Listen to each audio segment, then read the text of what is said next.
diasingkan makamnya di Tegal. Nah, daripada Panembahan Tegal Arum, dia makam warna kuning di Tegal.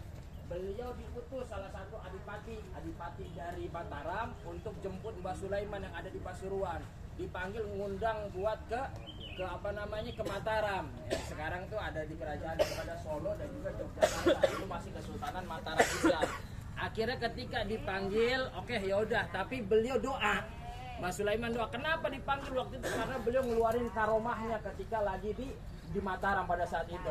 Nah, pada saat itu akhirnya beliau ketika dipanggil beliau doa sama Allah, ya Allah, ini raja manggil. Kalau memang ini raja baik buat kehidupan saya, buat agama Islam, maka sampaikan saya ke sono.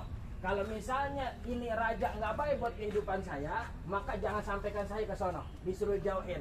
Karena mohon maaf, dalam sejarah tertulis Amangkurat I ini suka ngebunuh ulama.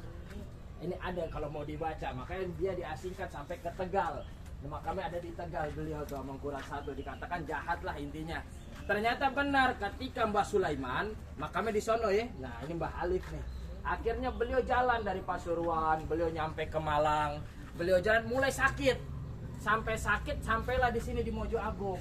Beliau berhenti dirawat sama Mbah Alif nih. Nah, Syekh Alif. Ini beliau yang ngerawat daripada Mbah Sulaiman ketika sakit.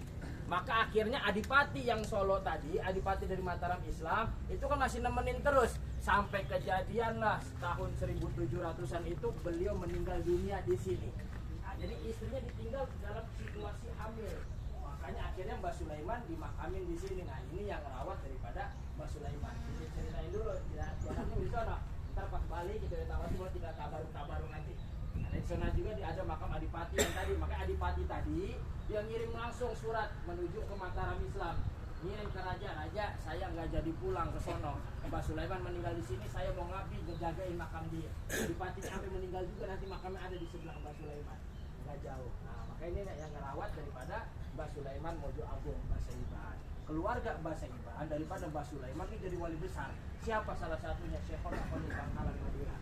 Nggak pernah dibahas nasabnya karena Syekhona Khalil sendiri yang ngucap. Kemarin Lora Ismail juga ngucap, buyut saya bilang nasabnya nggak boleh sampai ada yang tahu. Kita punya catatannya nyambungin kepada Syekh Sulaiman Mojo Agung, termasuk juga daripada Mbah Hamid Pasuruan, daripada beberapa keluarga Mbah Saiban. Karena masuknya bareng sama Wali Songo, mereka nyarunya jadi kiai. Di Robitor juga cuma setengah doang yang kecatat, setengahnya dan rata-rata jadi kiai, terutama pondok pesantren Sidogiri dan juga Ndresmo Surabaya. Itu semua keluarga daripada Mbah Saiban, daripada keluarganya Syekh Sulaiman Mojo Agung. Seperti itu. Kita jalan lagi.